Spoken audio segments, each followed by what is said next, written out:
আল্লাহ মালাকুল মাউত কে বলবেন, মালাকুল মাউত কি অবস্থা? বলবে সব শেষ। মাইয়াব্বা, কে বাকি? মালাকুল মাউত বলবে জিনেরা বাকি, যাদেরকে দেখা যায় না। আল্লাহ বলবেন জিনদেরকেও শেষ করে ফেলো, রুহু কবজ করো। মালাকুল মাউত আজরাইল জিনদের রুহু কবজ করবে। আল্লাহ এবার জিজ্ঞেস করবে, ইয়া মালাকাল মাউত আখবিরনি মাইয়াব্বা, এবার বলো আর কে বাকি? মালাকুল মাউত বলবে, আল্লাহ মানুষগুলো সব শেষ, জিনগুলাও শেষ, এবার বাকি ইবলিস শয়তান। কে বাকি?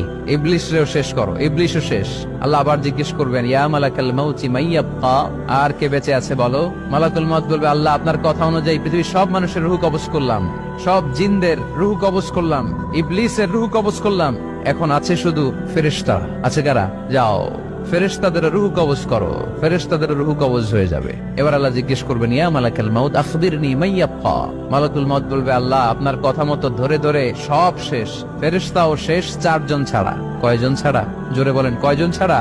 ইসরাফিল, জিব্রাইল, মিকাইল, আজরাইল। আল্লাহ এই 4 জন আমরা বাকি। আল্লাহ বলবে, যাও ইযহাব ইনতালিক ইলা জিবরিল ওয়াকবাদ রূহা, জিব্রাইলের রুহু কবজ করো। ইযহাব ইলা ইসরাফিল ওয়াকবাদ রূহা, ইসরাফিলের রুহু কবজ করো। ইযহাব ইলা মিকাইল ওয়াকবাদ রূহা, রুহু কবজ করো। ওই 3 ফেরেশতাও শেষ। এবার আল্লাহ তাআলা জিজ্ঞেস করবেন, ইয়া মালাকাল মাউত আখবিরনি মাইয়াব্বা, হে মালাকুল মাউত আর কে বাকি আছে বলো? মালাকুল মাউত বলবে, আল্লাহ আপনার কথা মতো মানুষগুলো শেষ, জিনগুলো শেষ, ইবলিস শেষ, আমার বাকি 3 ভাই ইসরাফিল, মিকাইল, জিব্রাইলও শেষ, শুধু আমি, শুধু আমি। আল্লাহ বলবেন, কেউ নাই? মালাকুল মাউত বলবে, না আল্লাহ কেউ নাই। এবার আল্লাহ তাআলা বলবেন, মালাকুল মাউত তুমি তো সবাই রে মারছো, এবার তুমি মরো, এবার তুমি মরো, তুমি মরো। শোনার সাথে সাথে মালাকুল মাউতের কাঁপুনি ছুটে যাবে, খিঁচুনি এসে যাবে ভয়ে। আল্লাহ বলবেন, কাঁপুনি দিয়ে তো লাভ নাই, কারণ কুল্লু নাফসিন যায়িকাতুল।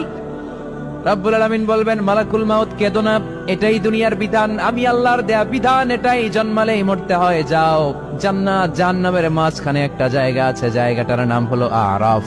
এই আরাফের মধ্যখানে যে দাঁড়া, ওখানে যে মালাকুল মাউত কাঁপতে থাকবে। মালাকুল মাউত বলবে, আল্লাহ সৃষ্টির শুরুতে যদি জানতাম, সৃষ্টির শুরুতে যদি জানতাম সবাইকে মৃত্যুদান করার পরে, রুহু কবজ করার পরে আমাকেও মরতে হবে, তাহলে এই কঠিন দায়িত্বের ব্যাপারে আপনার কাছে ক্ষমা চাইতাম।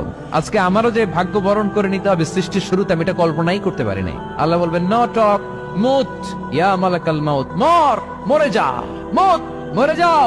বলার সাথে সাথে মালাকুল মাউত এক বিকট চিৎকার হাঁকিয়ে মরে যাবে। মালাকুল মাউতের চিৎকারটা সেদিন এত ভয়ঙ্কর হবে, বিষ্ণু ঈসা ইসলাম বলেন, ওই চিৎকারের আওয়াজ যদি পৃথিবীর মানুষেরা কান দিয়ে শুনতে পেত, তাহলে কিয়ামত সংগঠিত হওয়ার জন্য আলাদা করে ইসরাফিলের সিঙ্গার প্রয়োজন হতো না।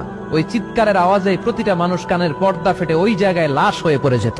এবার ডানে বায়ে সামনে পেছনে উপরে নিচে কেউ নাই, একজন ছাড়া। জোরে বলতে হবে, তিনি কে?